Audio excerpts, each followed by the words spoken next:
안녕하세요. 삼성라이온즈가 좋아서 유튜브 하는 삼인호입니다.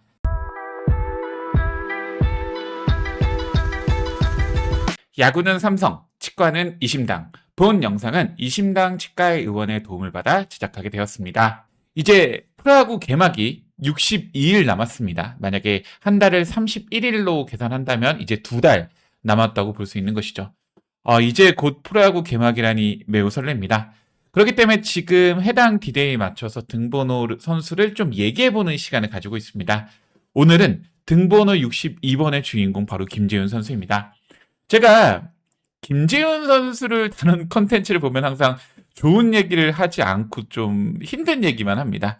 오늘 영상도 좀 좋은 얘기로 최대한 이렇게 대본을 수정하면서 써봤는데 이거는 너무 가식적인 영상이다 라는 생각에 조금 김재훈 선수에 대해서 좀 세부적으로 분석해보는 시간을 가져보려고 합니다.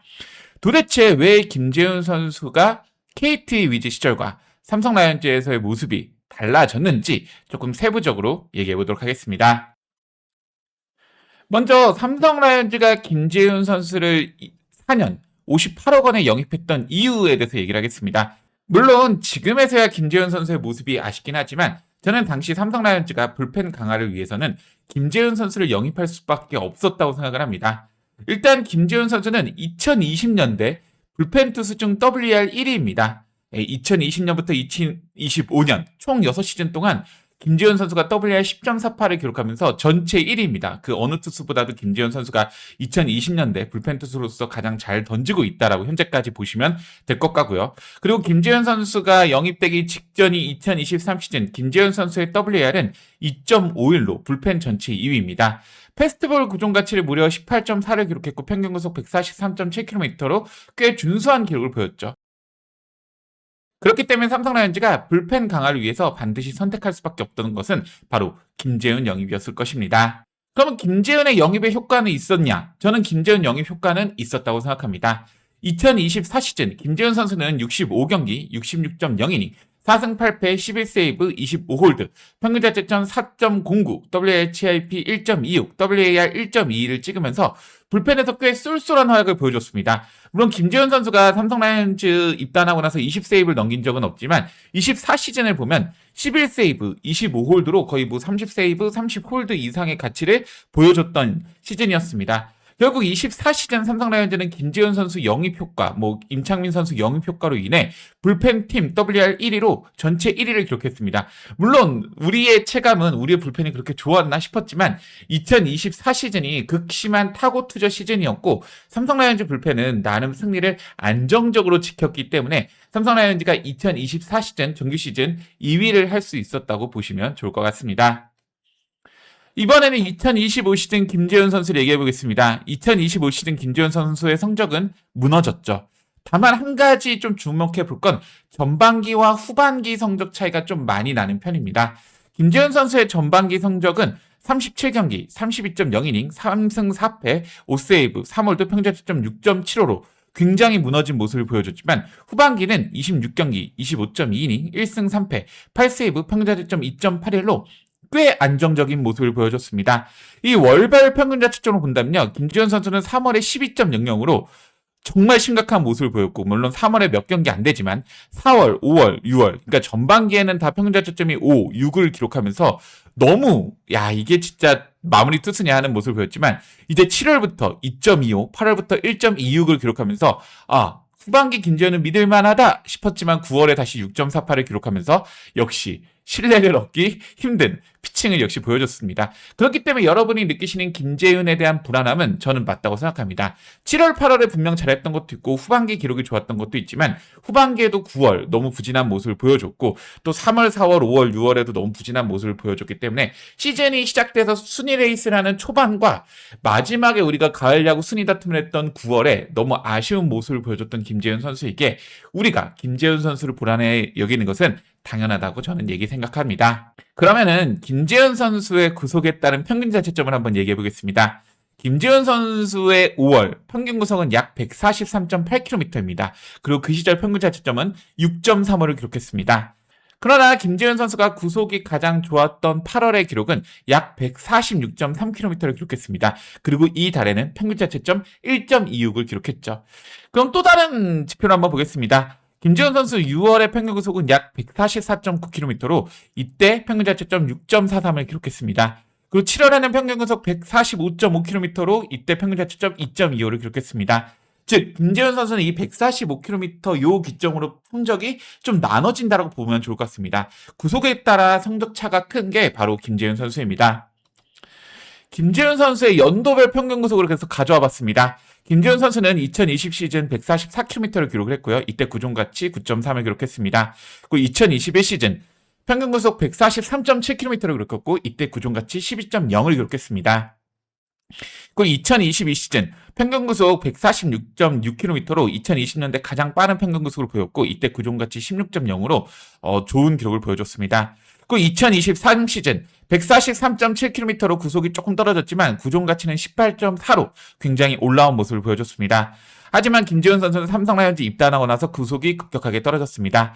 2024 시즌 평균 구속 141.9km를 기록하고 구종가치 3.1을 기록했고요. 2025 시즌 평균 구속 144.7km를 기록했지만 이때는 구속 측정이 좀 변화했기 때문에 구속이 그전과 좀 다른 한 2km에서 3km 구속이 높게 찍힙니다. 그렇기 때문에 구속이 좀 높게 찍힌 것을 감안했으면 좋겠고 이때 구종가치 1.2를 찍었습니다.